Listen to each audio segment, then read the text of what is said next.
welcome to Asemanso.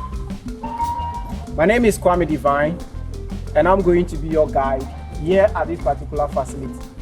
It was a place where our ancestors who were held in captivity in their chains and shackles had their last bath before they were sold to buyers to be taken to the dungeons, and eventually they were all shipped out of the land to the new world. But before we embark on this journey, in the memories of the ancestors we've lost, we lost a lot of our ancestors walking from the hinterlands to get here, from here to the dungeons. Through the middle passage to the new world, a lot of them died. Many more died on the plantations where they took them. Sacrifices were put in place today. We are here because of all those sacrifices. Without their sacrifices, I don't know where we'll be. For that reason, I shall ask that we take just 1 minute of our time to have a silent moment for the ancestors. After the 1 minute silence, I will say, may their souls rest in perfect peace. And we shall all respond by saying Ashe. The word Ashe is a Yoruba word, and it literally means so shall it be. But then your ancestors, our ancestors, were captured from a continent, their own homes, into America.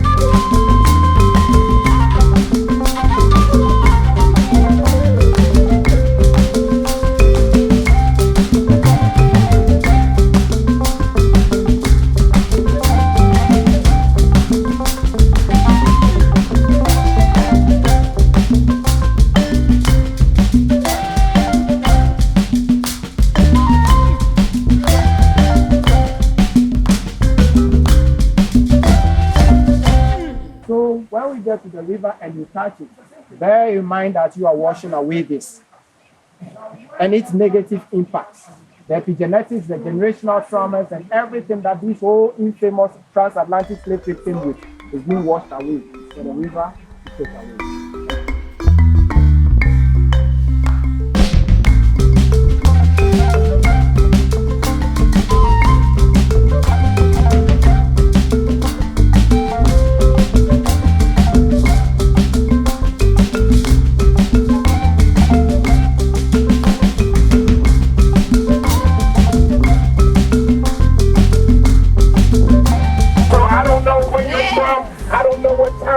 Water is universal, and we are now right here at the universal water that God has created.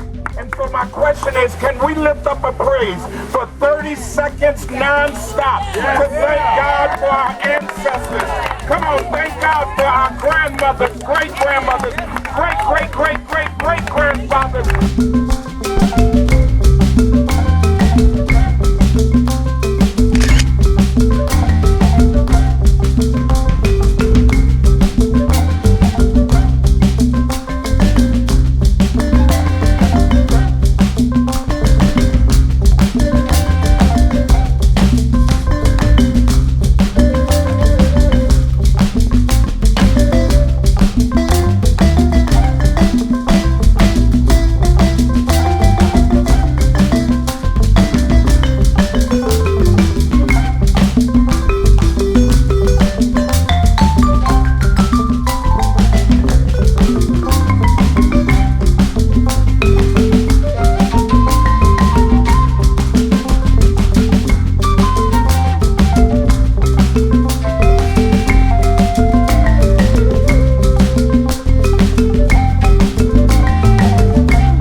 Of the governor, this is the balcony.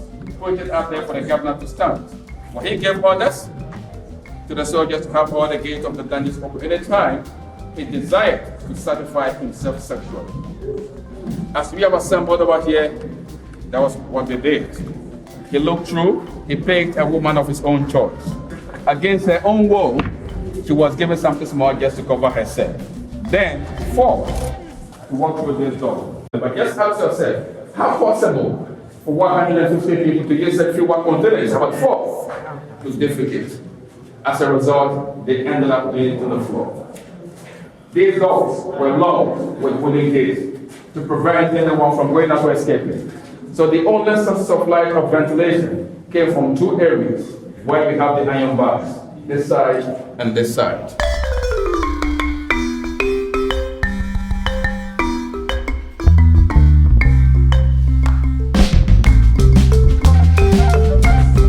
One simple question that many people do ask is this: why this size of the door?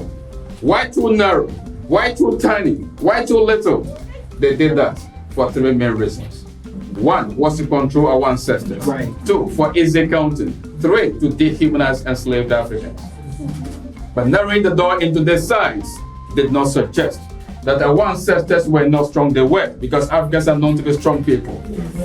But due to the inhumane condition that they were subjected to when they were captured, as they walked on foot for several days, weeks, and months, crossing rivers with little food being given, on their way to the dungeons, they were dying. They were losing weight. In the dungeons, they kept on losing weight. By the time the ship arrived, due to the weight loss, each captive could just fit through this door.